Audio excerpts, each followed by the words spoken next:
Unë t'i gjej lekët për ta bërë shko, unë du me marë si mu. Që dëshë se puna që? Qa përpa? Qa përpa?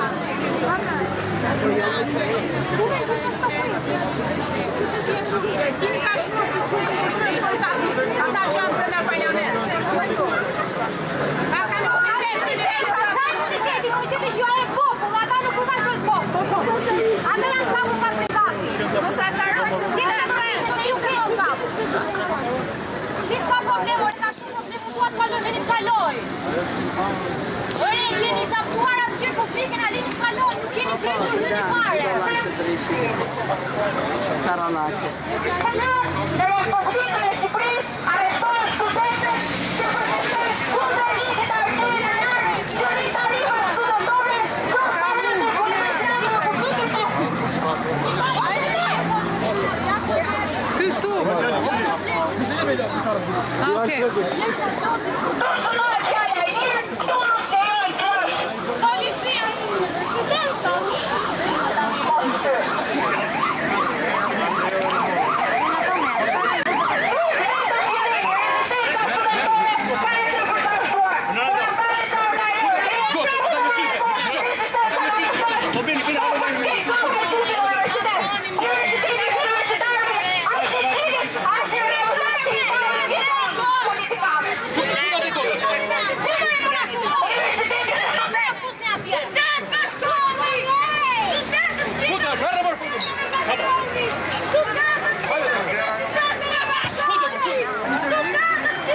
Se kemi se jam gazetar, kush është gazetar?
Këto janë pamjet ndëruar të shikues mi mbrëma, ndërsa si që edhe ndoqet janë pamjet që ju i keni ndjekur gjatë gjithë ditës sot me në ekranin e televizionit Ora News për atë që ndodhi gjatë paraditës së sotme, ku 8 student janë ndaluar, 3 nga Kosova dhe 5 janë nga Shqipëria, janë ndaluar nga forcat e policisë. Ka pasur edhe përplasje mes policisë dhe studentëve, sigurisht pasi është ndërmarrë më herët nga studentët për të goditur me vezë pra kreu i qeverisë, kryeministri i vendit, zoti Edi Rama. Do të diskutojmë për atë çfarë ndodhi sot me të ftuarit e mi në mbrëmjen e sot me Elsa Ballauri Mimbroma, drejtore ekzekutive e grupit të drejtave të njerëzit. Mimbroma dhe faleminderit. Gjithashtu është Deni Sanxhaku nga Lëvizja për Universitetin Mimbroma dhe faleminderit. Ju besoj lëvizja juaj organizoi këtë që ndodhi sot. Pa, Mimbroma. Lëvizja për Universitetin është hartuar këtu e një vit e gjysmë përpara, në momentin e parë që qeveria aktuale vendosi të krijojë një komision për hartimin e reformës së re në ligjin e arsimit të lartë. Ka operuar në forma të ndryshme që nga protesta, të vezve për herë të parë përdorur sot apo keni përdorur? Jo, është përdorur dhe në kalimin për herë të dytë në parlament ligje. Por ishte një gjetje spontane në momentin e parë që ne morëm informacionin që kryeministri ndodhej në Fakultetin e Shkencave Sociale. Okej, Redi Muçi, pedagog në Fakultetin e Gjeologjisë Minierave Mimbroma dhe mbështetës i lëvizjes studentore. Aktivist i lëvizjes për universitetin. S'keni në impresion, parë si se një pedagog? Jo, deri më tani nuk kam pasur asnjë impresion. Besian Pesha, aktivist i njohur, Mimbroma dhe faleminderit, zoti Pesha. Faleminderit juaj. Edhe ju keni qenë sot bashkë me disa tjerë në mbështetje të studentëve. Kemi qenë mbështetje të studentëve, kemi qenë edhe reagonjës për sa i përket faktit që ata studentë nuk duhet të jenë atje të shoqëruar, duhet të ishin shoqëruar fare, nuk duhet të ishin në mjediset e komisariatit, sepse problemi në këtë vend nuk qëndron fare te studentët dhe nuk qëndron fare në bankat e auditorëve. Problemi në këtë vend qëndron në bankat, nëse mund të quhet të tilla, të kuvendit të Shqipërisë.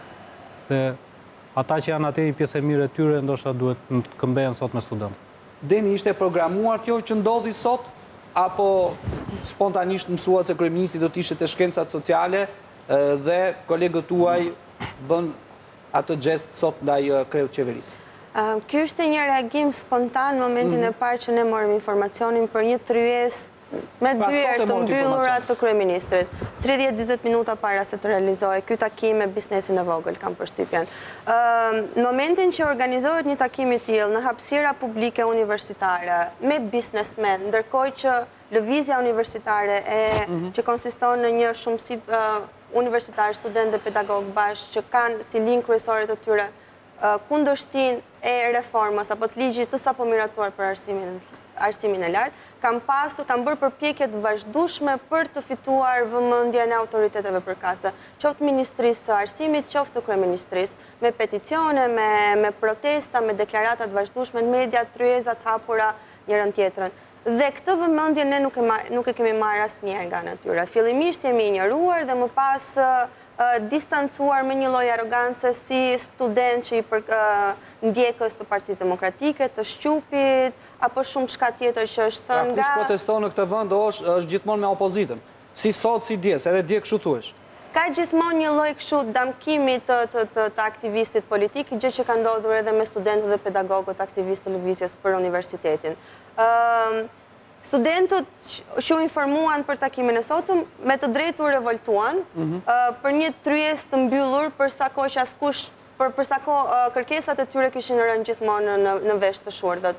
Ne dhe në një aksion të mëparshëm kemi deklaruar non grata si ministrin e arsimit, si kryeministrin e vendit, përsa kohë ata nuk janë më përfaqësues të interesave të universitarëve, po janë thjesht përfaqësues të interesave klienteliste të disa privatëve, të njëjtën gjë po e bëjnë edhe në momentin aktual. Cilit janë studentët, emrat, i mban mend emrat, besoj njëf, se janë kolegët të cilit janë ndaluar nga policia? Studentët janë aktivistë lëvizjes, studentë Universitetit të Tiranës të Shkencave Sociale dhe Filologjisë, Liri Kuçi, Anita Lushi, Dardan Konjufca, Valton Marku, Durim Jasharaj, Vitori Qipi, Bora Mema, Klodio Hoxha dhe Anita Lushi.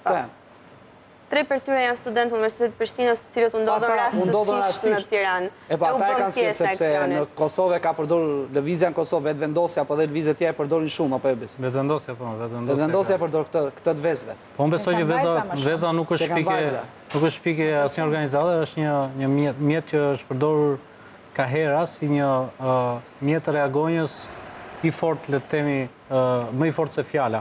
Pra, në gjithë botën ne kemi raste, qoftë duke nisur nga Shtetet Bashkuara, Anglia, pastaj vendet tjera më afër nesh, Italia, Greqia, rëndom në të gjitha vendet europiane, kryeministra, kryetar parlamentesh apo ministra janë goditur me vezë nga student apo nga qytetarë thjesht në mënyrë të rëndomt dhe asnjëherë nuk u ka ndodhur asnjë gjë, sepse konsiderohet që veza është pak më e rëndë se fjala. Pra në një moment kur ti ke dështuar që të krijosh një lloj dialogu me kryeministrin Tazëm në rastin konkret, dhe në rastin konkret studentët nuk kanë arritur dot që të krijojnë një dialog me kryeministrin. Kemi parë se si është zhvilluar një proces totalisht fars për sa i përket procesit të reformës së arsimit të lartë, ku gjasme janë zhvilluar tryeza, ku ka patur një grup shumë aktiv i përfaqësuar nga Lëvizja për Universitetin, që përfaqësonin studentët, një grup i përgatitur i cili dilte me argumentat, unë e kam ndjekur me shumë interes atë debat dhe mënyrën si janë shtjelluar gjithë argumentat, dhe gjatë gjithë kohës ka patur një refuzim konstant nga ana e kryeministrisë dhe nga ana e qeverisë, që të ulej në tryezë dhe të bisedonte me studentët, të ulej në tryezë dhe të bisedonte edhe me gjithë ata pedagogë, të cilët nuk ishin jesmenat, nuk ishin servilët e qeverisë. Dhe i gjithë ky refuzim ç'a bën? Bën që studentët në një formë apo në një tjetër duan që të bien në sy. Dhe veza është një mënyrë shumë e mirë për të rënë në sy dhe për t'i thënë, ne jemi këtu. Ato parat që ti kërkon, që të rritësh tarifat, janë tonat. Vin nga xhepat tanë, vin nga xhepat e prindërve tanë, janë parat të nxjerra me djersë, nuk janë parat të nxjerra nëpërmjet përfitimit nga tenderat apo përfitimit në mënyrë të jashtëligjshme nëpërmjet pushtetit. Janë parat që nxirren me djersë dhe me punë. Dhe unë këto para i kam të shenjta dhe nuk mund të më marrësh me një llaf goje sepse kështu ke vendosur me 5 klientë të qeverisë. Dhe për këtë arsye ka gjithë të drejtën studentët, jo një vezë, jo një tellaru, po një ark të madhe me vezë, t'ia hedhi përsipër kryeministrit, makinës së tij, shpurës së tij, në mënyrë tillë që t'i thrasi mendjes, të kthej kokën pas dhe të mendojë dhe të shohë se çfarë është duke bërë. Dhe nuk ka asgjë të keqe këtu. Unë në radhë parë duhet flasë si pedagog në Universitetit Publik, dhe në radhë dytë si aktivist i Lëvizjes për Universitetin. Doja thoja në radhë parë që kjo që ka ndodhur sot, brenda ambienteve të Fakultetit të Shkencave Sociale, është një turp i madh në radhë parë për këtë qeveri, e cila është një qeveri autoritare policore, e cila ka ushtruar dhunë konstante. Kjo s'është herë e parë në cilën studentët protestues dhunohen fizikisht. Jetojnë në një situatë në cilën Policia e shtetit dhe bodyguardët e kryeministrit, devotshmërinë e tyre ndaj kryetarit të shtetit e shprehin duke goditur me grush studentët e pambrojtur, dhe keni parasysh që këta zotrinj janë civil. Janë goditur studentët, ja kanë pamit që do i komentojmë dhe me zonjën Ballauri. Kam folur personalisht me ta, pasi janë shoqëruar. Duke qartë në pasi janë shoqëruar disa momente. Janë këta persona të veshur civil, të pa identifikuar, që nuk përfaqësojnë shtetin të paktën formalisht, të zyrtarisht, dhe të cilët marrin guximin të qellojnë me grusht studentët. Detyra e tyre është që të mbrojnë sigurinë e kreut të shtetit, dhe këtu mbaron. Nëse ka nevojë të shoqërojnë studentët në komisariat, atëherë ka një procedurë të caktuar ku nuk ushtrohet dhunë si qemoti. Pra, ky është një problem i parë. Në radhë dytë, është një turp i madh për ministren, e cila nuk ka dalë të mbajë asnjë qendrim, por me qendrimin konstant që ministrja ime e arsimit ka mbajtur në lidhje me kërkesat e studentëve dhe pedagogëve të Lëvizjes për Universitetit, sa i përket reformës, mund të them se nuk presim shumë prej saj. Është turp për krerët e universitetit, rektorin Dhori Kule, i cili duhet të dalë dhe të mbajë një qendrim për këtë dhunë që është ushtruar sot ndaj studentëve, është turp për pedagogët që janë prezent aty, të cilët rrinin. Të tet këta të ndaluar në fal që t'ia bëjmë qatë publikut. Janë studentë aktualisht apo janë përfaqësues studentëve që mund të kenë mbaruar? Këta janë studentë të Fakultetit të Shkencave Sociale dhe 3 prej tyre janë studentë në Kosovë, pjesëtar të klubit politik. Janë të shkencat sociale aktualisht. Po, janë studentë të shkencave sociale dhe nëse mund të flas si antar ose si aktivist i lëvizjes, sepse këta individun i njoh personalisht, shumë kush mund dalë në media dhe të thotë se këta janë individ ose studentë cilët dalin për të bërë show, për të tërhequr vëmendjen, po duhet ta keni të qartë se këta janë studentë, e para punës janë të gjithë me dhjeta, e dytë punës janë studentë të cilët kur kanë folur personalisht me zëvendës ministren, dhe i kanë thënë, megjithse i kam notat gjitha 10, i kam ekonomikisht të pamundur për ta vazhduar masterin shkencor, përgjigjja e zëvendës ministres ka qenë që shkollën duhet ta meritosh nga pikpamja dijes, po edhe nga pikpamja ekonomike. Kjo që po ndodh sot me arsimin është një krim që do rëndojë mbi ndërgjegjen e të gjithë pedagogëve të Universitetit Publik, të cilët deri më sot kanë heshtur. Pra, mund t'i respektoj deri aty sa asnjë prej tyre s'ka dalë publikisht në mbrojtje të kësaj reforme, por ama krimi i madh është që kanë heshtur, sepse pasojat e kësaj reforme pra do t'i shohim së shpejti. Gjesi, është goditur me vezë kryeministri nga kolegët tuaj apo jo? Jo, në dijenin tonë. Nuk e ka prekur. Fatkeqësisht.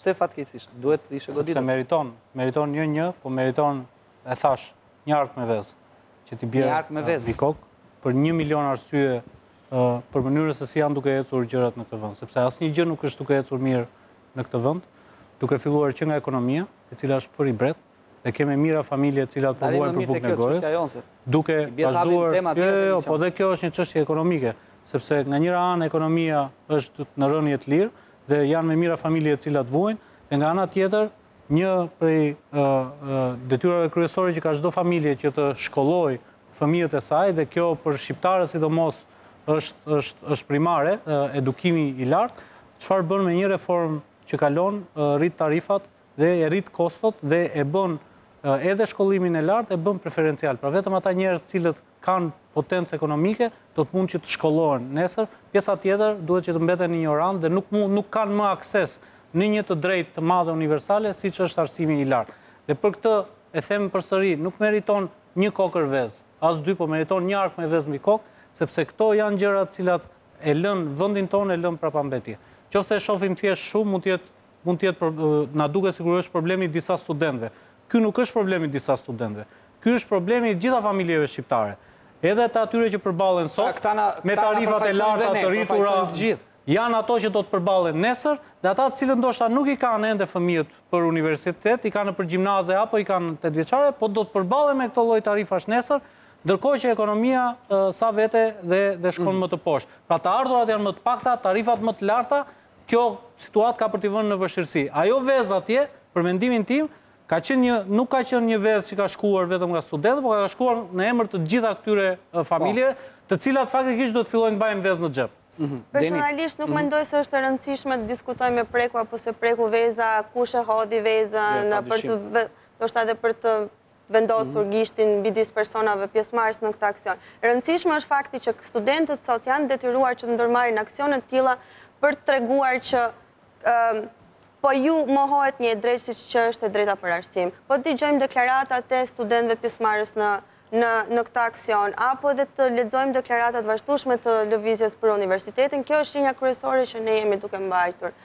Rritja e përshkallëzuar e tarifave po e pamundson edukimin e shumë studentëve sot, të cilët sot janë detyruar që të ndjekin një sër punësh të dyta, call center, fasoneri e të tjerë, në mënyrë që të sigurojnë të ardhurat për të kryer studimin pranë universiteteve publike. Zonja Ballauri, me këto pamje që ju përfaqësoni pra për drejtat e njeriut si drejtore ekzekutive e këtij grupimi, nga këto pamje shohim që përveç se janë tërhequr, regjia do na i mundsoj edhe një herë, edhe janë goditur në dy momente. Unë duhet ta shtri pak më gjerë se sa kjo pyetje direkte, se janë goditur apo jo. Së pari njerë duhet me entuziazmon sinqerisht kjo që dëgjova nga të rinjt këtu, është ajo që ne themi se Shqipëria vërtet nuk do ketë ardhmja se do vi shumë ngadalë ose do të vazhdoj të zvaritet, përsa kohë nuk do të kemi shoqëri që reagon. Dhe me këtë që ndodhi sot, unë mendoj se kemi një shoqëri që reagon, ose të paktën kemi shkëndijat e një shoqërie që reagon, dhe sidomos kur kjo vjen nga të rinjt. Fakti, jo vetëm që Deni është këtu që është studente, por edhe pedagogu që është akoma më shumë, mendoj unë, shpresë dhënës për gjithë këtë situatë, përsa kohë e kemi shumë tipike, të paktën atë shtresën e intelektualve që është jashtëzakonisht konformiste. Dhe kur shikoj që ka njerëz antikonformist, vërtet kjo është për të pasur shpresë. Nëse ne nuk do të kemi një reagim shoqëror, një reagim intelektual, aq më tepër, një reagim të trinjve, atëherë ky vend do shkojë keq e më keq. Duke u nisur nga veza, më duket më shumë simbolike, dhe është ajo që tha Besi që kemi të bëjmë me një simbol në fakt. Dhe unë në këtë rast do të thosha që së pari njerë, jo vetëm nuk duhet kishte reagim të tillë nga policia, e cila nuk e kuptoj pse ka ndërhyrë në një kohë që demokracia aja e demokracisë është e drejta për të reaguar, e drejta për të protestuar, dhe këto janë mënyrat cilat përdoren, dhe këto i dim shpesher janë përdorur, por nuk e kuptoj pozicionin e policisë. Fole për pozicionin e policisë, ajo që më shqetëson shumë më tepër se sa ajo goditja që polici jep në një moment caktuar protestuesit, është fakti se si policia mban një qëndrim kryekput të pozicionuar. Policia për fat të keq nuk është akoma të ne e pavarur, një institucion teknikisht i përgatitur, që edhe në qoftë se ka ndodhur diçka dhe e shikon të arsyeshme të ndëry, duhet të ndëry në atë formë që mos ta dëmtoj personin i cili ka reaguar. Edhe mënyra se si duhet se si mbajnë pozicionet e se si duhet neutralizuar goditja, ka një teknik të vetëm në cila është shumë e rëndësishme në qoftë se policët dhe mund të realizohet vetëm kur policët janë të trajnuar mirë. Gjithmonë më tepër kemi atë problemin e madh të policisë, i cili është një problem shumë i vjetër, se si policët ndrohen, se si shikojnë politikisht, se si pozicionojnë politikisht dhe shfrytëzohen politikisht, dhe se si qarkullojnë duke shmangur ato trajnimet e shumta për cilat dhe shteti dhe ata vetë janë investuar për një kohë gjatë. Dhe në gjithë kjo shkon njëri aspekt dëmton tjetrin, dhe në rastin konkret unë mund të them që sigurisht që ka një dhunë dhe një shkelje të drejtave të njeriut, por shumë e rëndësishme të dihet nga intervistat dhe nga të thënat e personave që janë atje brenda, se si ata janë trajtuar. Kjo është shumë e rëndësishme. Kjo është një proces i cili duhet investigohet në aspektin e drejtave të njeriut. Ajo që mua më duket shumë e rëndësishme është që në këto momente, them drejtën, i pari kryeministri, por dhe të tjerë, ministri apo të tjerë persona cilët janë përgjegjës për këtë situatë, duhet të pyesin veten pse ndodhi kjo. Dhe ky është momenti ndofta i një kthese, i një bashkëpunimi. Po nuk është edhe në deklarat, çfarë është kjo tha, domethënë? E pyetën kreun e qeverisë. Do me thënë si shta ndjeni të kësaj. Unë them që ai duhet jetë ndjeni dhe duhet të përgjigjet, paktën t'i thot vetes dhe duhet t'jap një shpjegim. Dhe kjo mendoj se është një shpresë që të mendojmë se politika ka filluar të mendoj të paktën për njerëzit. Ndryshe pastaj unë e shoh shumë pa shpresë. Ne mund të vazhdojmë të mprejmë dhe të kemi ca arritje në aspektin e mënyrës se si protestojmë, por në qoftë se do të kemi një komunikim pozitiv me njëri tjetrin, nuk do mund të bëjmë gjë. Okej, do të shkojmë shkurtimisht në ndërprerje publicitare, ka dhe një reagim nga ana e policisë, do të lexoj pak më vonë kur të kthehemi në studio dhe deklaratën e policisë ku shpjegon se nuk janë dhunuar pra të studentët e shoqëruar në ambientet e drejtorisë policisë. Shkojmë publicitet dhe kthehemi pas pak. Jemi kthyer sërish nderuar shikues në pjesën e dytë, siç e thash ka një reagim. Policia e Tiranës është shprehur sot se ka shoqëruar 8 persona pas incidentit të ndodhur mes ditën e sotme, ku disa të rinj kanë qelluar me objekte të ndryshme në drejtim të mjetit kryeministrit të Republikës. Pra, nuk thot vetëm me vezë, po me objekte të ndryshme. Në zbatim të ligjit, policia ka ndërhyrë me njerëz thuhet në këtë reagim, së bashku me forcat e sigurisë së Gardës së Republikës, duke shoqëruar studentët në rajonin më të afërt. Pas kësaj, 8 shoqëruarit janë dërguar në ambientet e drejtorisë vendore, ku po merren pyetje për rrethanat e ngjarjes. Sqarojmë, thuhet në këtë reagim të policisë, publikun shqiptar, se nga policia e shtetit nuk është keq trajtuar askush, si dhe përgënjeshtrojmë çdo pretendim të cilido partie politike që akuzon policinë për ushtrim dhune ndaj protestuesve, ndërkohë policia ka ushtruar detyrën brenda normave dhe procedurave standarde të punës duke angazhuar efektive femra policie. Ndërkohë nga pamjet, ne pam që një efektive femër ishte në fakt, pa ajo s'ka reaguar fare. Ka dhe pamje tjera. Ka dhe pamje tjera. Ju thoni që ata, se ju keni folur, apo jo dhe redi, keni folur dhe ata pretendojnë, pra studentët, që janë dhunuar. Nuk është se themi ne, kanë thënë studentët vetë, ne kemi pasur mundësi edhe të komunikojmë përsa kohë ata janë në statusin e të shoqëruarit edhe na kanë lajmëruar. Ka pasur jo thjesht gjatë rezistencës që është bërë policisë, sepse policia në momentin që të vjen për të shoqëruar në komisariat ka për detyrë të tregojë mbi akuzën apo mbi arsyeën pse është duke të shoqëruar, dhe kjo nuk ka ndodhur në asnjë moment. Është thjesht ushtruar dhunë fizike për t'i tërhequr ata në furgonat e policisë. E njëjta gjë ka ndodhur brenda komisariatit numër 2. Njëra prej studentëve të shoqëruar është dhunuar nga një oficer i komisariatit numër 2, për cilin nuk kemi informacion për identitetin e tij, dhe ne gjë e parë që kemi kërkuar kur u shoqëruan te drejtoria e policisë ishte ekspertiza mjekoligjore për të dokumentuar shenja dhune apo situatën apo kushtet në të cilën ndodheshin studentët e shoqëruar. Gjë që sipas tyre u bë, por ishte komplet formale. Shiko, kjo është një proces shumë i rëndësishëm në fakt. Unë më shumë se sa Pa dyshim që kjo do vi normalisht, mënyra se si punojmë dhe ne, kur duam të shikojmë në qoftë se një rast ka një dhunë, dhe me thënë, ka një shkelje të drejtave të njeriu, dhe shkelja është kur ti ushtron dhunë, qoftë dhe dhuna psikologjike, quhet dhunë, dhe kjo vjen, të them të drejtën, mbasi ke folur me personin, të cilit je shkaktuar kjo gjë, me të dy palët, madje, edhe me policin, edhe me personin. Do me thënë, ne e bëjmë në mënyrë shumë të drejtë për drejtë, kjo nuk bëhet të thjesht me ato pamjet fizike që sigurisht janë shumë të rëndësishme, por në momenti që ato janë pak të zbeta dhe nuk janë shumë të qarta, patjetër duhet ta përfundosh atë raportimin, si thuash, dhe gjithë procesin nëpërmjet intervistave të drejtë për drejta. Dhe shumë e rëndësishme se si do ndiqet, dhe shumë e rëndësishme dhe procesi se si do të vazhdoj kjo gjë. Do me thënë, një nga mundësirat që juve të paktën, në bashkëpunim edhe me organizata tjera, nëse është e mundur, apo me ne, që duhet vazhdoni është që në mos lihet kjo në mes. Do me thënë, kjo gjë nuk duhet të harohet. Neve jemi paka shumë, psikologjia shqiptare është janë njerëz të momentit, jemi njerëz të momentit. E harojmë atë, na duket sikur u rregullua ose na u premtua diçka, gënjehemi shpejt. Ne duhet jemi konsekuent në këtë gjë. Dhe kjo është, mendoj unë, një formë e cila na bën që ajo që bëjmë, gjithë ky proces i protestës, të mos degeneroj shpesher dhe mos na bëjë dhe ne të pashpresë për ta përfunduar. Kështu vazhdimi i saj do të sjellë një pasojë, do të sjellë një rezultat. Pastaj, tjetër gjë është e gjithë kjo nuk është kaq e thjeshtë, sepse nëse ju do dilni në një gjyq për shembull të tillë, nuk është thjesht se sa është prekur ai personi apo a ka qenë polici mashkull apo femër, kjo s'ka fare rëndësi. Polici sido që të jetë mashkull apo femër, ai duhet të jetë shumë i përgatitur se çfarë do t'i thotë personit që ndalon, që shoqëron, që arreston etj. Ajo që është shumë e rëndësishme është pse ndodhi kjo?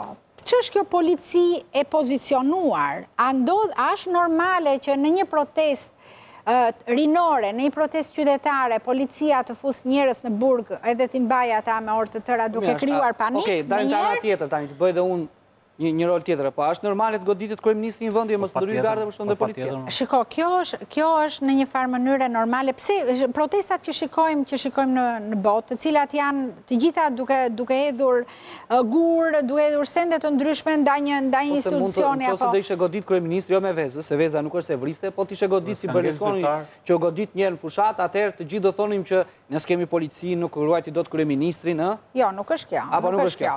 Unë them se duhet të dalim në një përfundim tjetër, pse ndodhi kjo? Pse njerëzit janë kaq zemëruar që qëllojnë kryeministrin me vezë? Ky është problemi dhe unë them se këtë kanë nisur. Këta ngelën duke thënë që ne pse s'na dëgjon kryeministri. Kjo është një mënyrë sikur se u tha që të tërheqin vëmendjen. Do të them diçka që në lidhje me qëndrimin që kryeministri jon ka mbajtur sa i përket reformës në arsim, tipikisht një epitet për ta përkufizuar, si më thënë, qëndrimi i kryeministrit është qëndrim prej frikacakut. Pse e them këtë? Sepse në radhë të parë nga protestat studentore masive, të cilat të prillit dhe të majit, që kanë quar në protest para kryeministrisë rreth 600-700 student, kryeministri nuk ka mbajtur asnjë qëndrim, asnjë deklarat, vetëm duke na cilësuar si antar të grupimeve të ndryshme politike, pra të rinis së SFRPD-s ose nuk e di të ndonjë fraksioni tjetër, pra duke keq informuar qëllimisht publikun. Nga ana tjetër, të njëjtën gjë ka bërë edhe ministrja në fjalë, dhe kur ka ardhur puna për ta kaluar në parlament reformën e shumë përfolur, kryeministri jon ka zgjedhur muajin korrik, pra fundin e korrikut, që e gjithë trupa pedagogjike dhe studentore pra nuk janë në Tiranë, si më thënë. Ne me aq mundësi sa kemi pasur kemi organizuar proteste, domethënë, të dyja herët kur reforma ka kaluar në parlament, por ky qëndrimi i kryeministrit e lidhur kjo edhe me deklaratën e tij të sotme, kur është pyetur në lidhje me incidentin dhe kanë thënë çfarë incidenti, është tipikisht një qasje e cila kërkon të mënjanojë atë një farë, si më thënë, përgjegjësie morale që ai ka ndaj dëmit që po e shkakton arsimin në vend. Një gjë e fundit duhet të them, lidhet me, duhet marrë një shembull nga protestat studentore në Quebec të Kanadas, në cilën studentët në kërkesat e tyre që ishin fort të ngjashme me kërkesat tona, pra ulje tarifave, jo privatizimi i universitetit e me radhë, kanë zaptuar fakultetet të caktuara dhe në momentin kur policia ka marrë okejin për të ndërhyrë dhe për ta prishur zaptimin, ka qenë pikërisht një resht i tërë pedagogësh, të cilët u vendosën me studentëve dhe policisë, të cilët kanë ndaluar ndërhyrjen e menjëhershme Atje kanë ndryr pedagogët, po sot nuk është se kishe pedagoga. Atëre, sot unë kam qenë vet i pranishëm, fatkeqësisht, kam pas angazhimet e mia.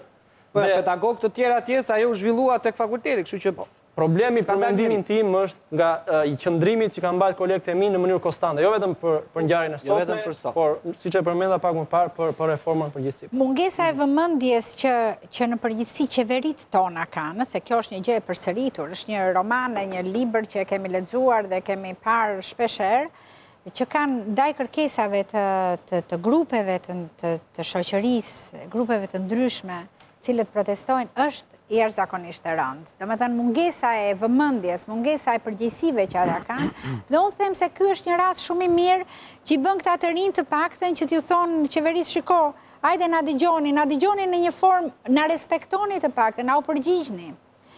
Është vërtet shumë e rëndë kjo që po ndodh në Shqipëri, për fat të keq, ajo që të cilën ju duhet të distancoheni dhe të tregoni se nuk është ashtu, nuk e dim mënyra dhe forma se si do gjeni për ta bërë këtë, por mendoj se edhe për këtë duhet luftoni, është për t'ju treguar njerëzve që ju nuk jeni të politizuar, nuk jeni pjesë e një grupimi të caktuar.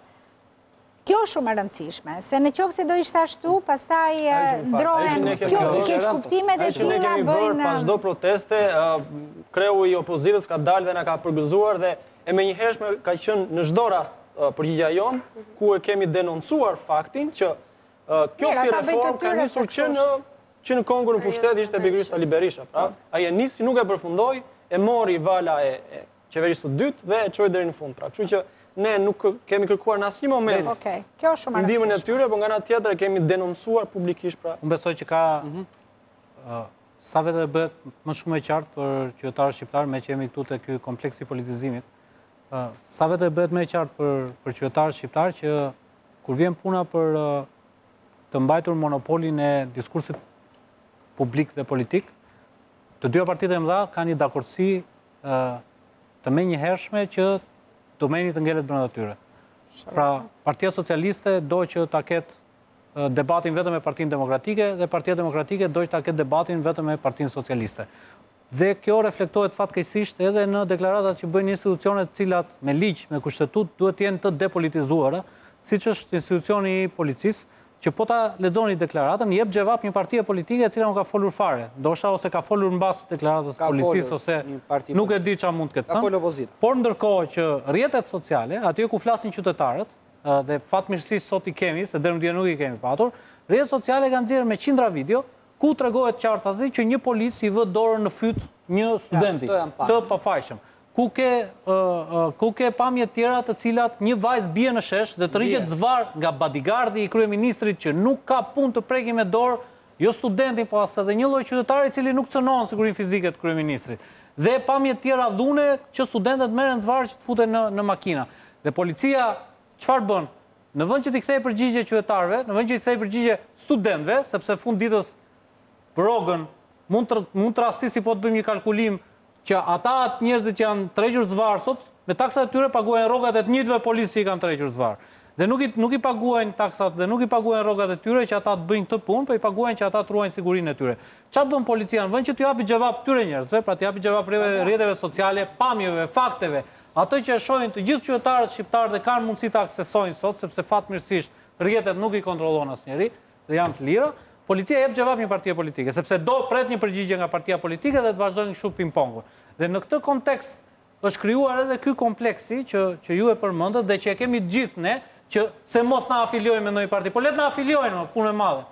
Është problemi tyre, nuk është problemi jonë. Problemi jonë është ky. Jo, një sekond. Problemi jonë është ky. Për shembull, unë merrem me kauzat ekonomike. Nuk më intereson nëse afiliohem me PD-na, me LSI-na, me PS-na, me PSD-na, me partinë e Nardokës e tjerë e tjerë. Ajo që më intereson është mesazhi që japim, a është i drejtë? Kërkesat që kemi, a janë të drejta? qytetarët shqiptar, a i mbështesin këto kërkesa? Dhe si do t'ja bëjmë që qytetarët shqiptar, përveç mbështetjes me kokë nga shtëpia, nga koltuku, ose kur lexojnë telefonin, të dalin dhe t'i mbështesin edhe fizikisht. Ky është halli që kemi që të gjithë bashkë. Dhe pse nuk dalin? Sepse e ushqejmë veten me këtë lloj kompleksi, se mos na thon të PD, se mos na thon të PS, se mos na thon të atisë, dhe harrojnë që kemi një hall në fund të ditës, që lekët që kemi në portofol nuk na dalin. Nuk na mjaftojnë. Pse? Sepse të dyja palët në marrëveshje janë mjeshtra për të rënë dakord që këtë portofolin Nuk është vetëm ajo që kanë dakord, por nuk është vetëm ajo se mos na thonë. Është dhe një gjë tjetër, nuk kanë besim në asnjërin, sepse kjo që po bën Edi Rama sot e ka pas bërë Berisha dje, dhe kjo është e keqja. Këtyre ju them, këta mund të afrohen në momentet caktuara kushdo, çdo rrymë politike, domethënë vetvetiu në mënyrën se si ju padashje afron ose në mënyrë ose një lloj proteste afrohet pa dyshim karshi një pozicionit të një partie politike. Kjo është normale, sepse ka që shoqëria dhe këto janë problemet. Puna është që këta mos manipulohen. Unë nuk ja u thash këtyre se këta manipulohen, por dua që këta ta sqarojnë gjithmonë përpara të jenë të kujdesshëm, ta sqarojnë dhe këtë para publikut që ata janë për veten e tyre, punojnë dhe luftojnë për veten e tyre. Dhe në qoftë se e realizojnë këtë gjë, atëherë unë them se do jetë një shembull shumë i mirë për pjesën tjetër të shoqërisë. Që kur i kam një orë që thon tarifat. Tarifa. Kjo është e vërtet. Po duhet ta thonë sa më shumë se shqiptarët harojnë. Ndoshta zonja Ballahuri nuk e ka ndjekur në vazhdimsinë e vet lëvizjen e cila për 2 vitesh është konsekvente në kërkesat që ka. Ne nuk themi dot që si jemi lëvizje politike, sepse kërkesat tona janë politike. Ne po kërkojmë për shkallëzim të tarifave drejt arsimit publik. Më lejo të mbaroj argumentin. Ju jeni lëvizje studentore, po s'është lëvizje politike kjo. Ky është kompleksi që kemi ne nga paranoja e instrumentalizimit nga partitë të caktuara. Por kërkesat tona janë politike. Ne po kërkojmë demokratizimin. Janë dy gjëra të ndryshme. Absolutisht. Nuk është lëvizje partijake, nuk jemi të regjistruar, është një frymë studentore universitare, por kërkesat janë politike. Bëj një ndërhyrje vetëm, një ndërhyrje të fundit dhe nuk ndërhyjmë për këtë çështje. Edhe një herë, unë besoj që nuk ka fare rëndësi se çfarë mbështetje dhe çfarë backgroundi ka një organizat. Duhet të fillojmë dhe të dëgjojmë çfarë thuhet. Nëse kërkesa është e drejtë, unë jam gati që nesër në qoftë se Nard Ndoka, bashkë me atë personazhin tjetër me kapele kauboj, nesër shtrojnë në kuvend një projekt ligj i cili, për shembull, e bën që ato kasat fiskale që jepen me detyrim biznesit sot të shiten nga qeveria dhe të shiten me 100 euro në vend të 330 euro, unë jam gati të dal në protest me ata njerëz, megjithëse nuk kushej pikën e respektit për ta, po më pëlqen kërkesa. Kërkesa që ata shtrojnë është e drejtë. Në këtë kontekst, unë them që edhe shqiptarët duhet fillojnë të dëgjojnë kërkesat dhe jo të shikojnë grupimet. Se kemi patur boll grupime, ne dhe kemi boll grupime që janë shumë të bukur, që janë të veshur mirë, që janë me kullarë ku diun, por kërkesat lënë për të dëshiruar dhe në fund agjendën e kanë tjetër për tjetër. Nëse kërkesat janë të drejta, çfarë problemi ka? Ditën që këta fillojnë të kërkojnë vota pastaj, mos t'i mbështesim me njëri, është shumë e drejtë, hiqja prizën. Jo, mua më pëlqen shumë ajo që tha Deni në fakt, që mund të jenë dhe grupim politik. Pavarësisht nga kërkesa. Dhe kjo bile më jep akoma më shumë shpresë të mendoj që ka alternativa politike të rinjve, të cilët nesër pas nesër do marrin një situatë të qeverisjes në dorë, sepse ne nga kjo po vuajmë pikërisht. Ne kemi 2 lloj modelesh të shëmtuara politike, të cilat qarkullojnë me njëra tjetrën, përsëri në mënyrë të shëmtuar dhe nuk po prodhojmë alternativat. Dhe po e morëm me votën marrë. Në qoftë se këta e marrin nëpërmjet kësaj lloji eksperjenca e protestës, eksperjenca e të drejtave, eksperjenca e tyre personale do të jetë fantastike në qoftë se këta do ta marrin. Diçka do të thënë që deri më tani në këto 2 vjet aktiviteti i lëvizjes ka qenë në mënyrë të qartë brenda oazës së universitetit. Pra, Deni thotë që qenë kërkesa politike në aspektin e gjerë që çështja universitare është një çështje e cila na përket gjithë dhe në këtë aspekt pra është një çështje politike, po e quajmë kështu. Kjo nuk kupton që në asnjë moment lëvizja ka tentuar të hyjë në parlament ose gjëra të tilla. Se jo. Nëse vetë tjetër, unë thjesht meqense u përmend nevoja për daljen për protesta, doja të përmendja një çik këto, si me thënë, pikat kryesore të kauzës të cilët ne na kanë shtyrë në protestë për të ftuar në të ardhmen e të tjerë që të na bashkohen. Ajo që po ndodh sot është praktikisht reforma, përfaqëson çfarë? Përfaqëson rritjen e tarifave, përfaqëson lënien në mëshirë të fatit të fakulteteve të cilat e kanë të pamundur të sigurojnë vetë mbijetesën financiare, përfaqëson shpërndarjen e fondeve të qeverisë, universiteteve private, të cilat fonde ose buxhet i shtetit për arsimin është mizerable dhe kështu siç është. Dhe gjëra të kësaj natyre, por edhe një vit para se të hyjë në fuqi reforma e shumë përfolur, unë personalisht si pedagog po e ndjej, domethënë, si më thënë, atë çka pritet të vi. Për shembull, para disa ditësh, Këshilli i Ministrave kaloi vendimin që të gjithë studentë e masterit, të cilët e humbasin një vit, nëse do duhet të rimarrin këtë vit të paguajnë 2 fishin e tarifës. Dhe keni parasysh që sot tarifa vjetore për një vit master ishte diku te 1,5 milion lekë të vjetra. Mendoni në shtet. Mendoni nëse do duhet të paguaj 2 fishin e këtij. Prandaj është bërë që mos shkojnë në shtet. E bën që shkojnë privat. Shkojnë bën me kushte praktikisht, pra kjo ndodh. Nuk do Më fal, si pedagog nga ana tjetër, ne vihemi përballë pozitës dhe personalisht jam përballë pozitës, në cilën studenti më thotë të lutem mos më vendos 4 sepse do detyrohem që familjarisht të bëj sakrifica të cilat nuk i përballoj dot.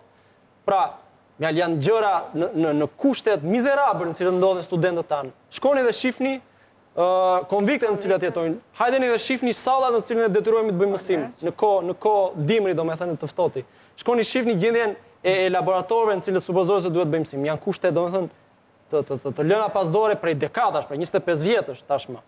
Dhe nga ana tjetër, zgjidhja që jep kryeministri është rritja e tarifave, gara financiare dhe gjëra të cilat, siç e kemi thënë me sa qindra herë domethënë, ndërmerren për përfitimin personal të universiteteve private. Deni, mjaftojnë këto 8 vezë që hodhët sot?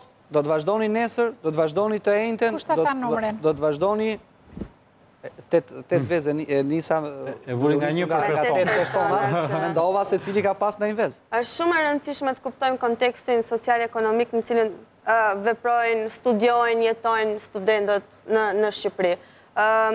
Duhet kuptojmë kushtet e vështira të cilat Redi përmendi më parë, qoftë ato brenda auditorëve të fakultetit, qoftë ato në konvikte. Vështirësitë që kanë për shkak të faktit që duhet të punojnë, dhe pastaj që hapësirash mbeten për të studiuar apo për të marrë me çështje tjera kreative. Mirë po, ka një gjë këtu, sepse zonja Ballauri e përmendi më parë që nuk është çështje, është edhe çështja e mungesës së shpresës, po ka të drejtë që është çështja e shpresës, po kjo ka ardhur një proces shumë gjatë që i ka përjashtuar studentët në proceset vendimarrëse, siç ndodh akoma më shumë me reformën e me ligjin e ri të arsimit lartë. Në momentin që studentët lihen jashtë një procesi vendimarrës dhe askush nuk i ka pyetur ata si për ligjin e arsimit lartë, si për çështje tjera që i prekin direkt apo indirekt, ata sigurisht që do i humbasin besimin se një gjë mund të ndodhë dhe do e ndryshoj apo do e përmirësoj situatën e tyre. Prandaj vjen edhe kjo një lloj kështu mungese në angazhim, sepse janë 500, por shumë na pyesin pse nuk janë 5000. Nuk janë 5000 sepse studenti nuk është sot një subjekt politik, sepse është përjashtuar gjithmonë nga procese të tilla të rëndësishme që kanë pasur të bëjnë posaçërisht me statusin e tij. Kjo nisma sot ne duhet përshëndetur. Kjo lëvizje që u bë sot duhet përshëndetur për shumë arsye, përmendi dhe zonja Ballauri. Pra për shumë arsye sepse u vra Afrika, të zgjojmë dhe njerëzit, zoti Pesha e tha, të gjithë ne jemi aktiv, po jemi në Facebook. Kjo është një përpjekje në vazhdim. Askush nuk del të protestojë në rrugë. Që do marri, dje ishim në rrugë, sot ishim përballë drejtorisë së policisë, nesër do jemi në fakultete dhe tentojmë që kjo lëvizje të jetë më e strukturuar, më e konsoliduar, që merret me reformën, merret me problematika që çdo student vuan në përditshmërinë e tij. Te intern ka parlament, mund shkoni dhe para parlament. Unë besoj që format janë për të diskutuar, por përprekja dhe përpjekja studentore do vazhdojë. Nga krau tjetër, kjo protestë ka përshkuar përtej studentëve. Ajo që kam marrë sot ka qenë një frym solidariteti përtej kauzës studentore, për shkak sepse problemet ekonomike në Shqipëri janë problemet cilat shkojnë edhe përtej tarifës së studentëve. Gjithmonë më shumë ka familje cilat po përballen me një varfëri ekstreme nga njëra anë dhe me shurdhëri ekstreme nga krau tjetër për sa i përket mënyrën se si qeveria është duke i trajtuar këto.